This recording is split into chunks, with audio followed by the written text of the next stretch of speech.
Je, unatamani kuwa bosi wako mwenyewe? Anzia hapa.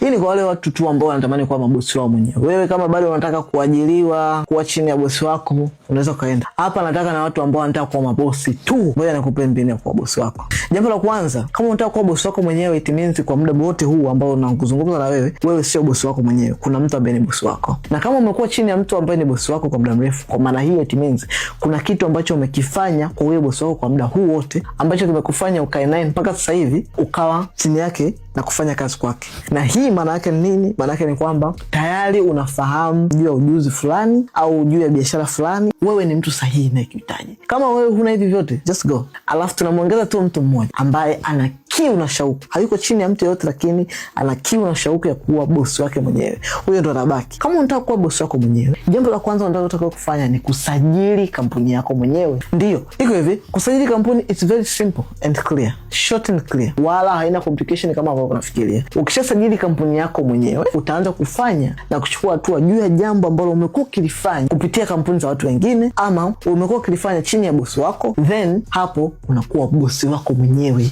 na kuanza kuwa na watu wengine ambao unaweza kufanya nao kazi kwa kuwafundisha, kwa kuwalipa commission ndogo, kwa kuwafundisha na kuanza kuwainua na wenyewe waweze kuwa pale ulipo sasa hivi. Kwa bosi wako unakuwa unatengeneza team, na unapotengeneza team, the more una expand kuwa na team kubwa, the more pia unakuwa mkubwa. Bro, ushakuwa bosi wako tayari. Sasa anzia hapa. Comment neno usajili hapo chini. Nitakupa mfafanuzi mzuri mpana namna gani ya kuanza biashara yako bila kuwa na hofu yoyote. Unatamani kuwa bosi wako mwenyewe? Anzia hapa. Ama nipigie simu moja kwa moja kupitia namba yangu inaonekana hapa, then tutaweza kuongea vizuri na kusubiri.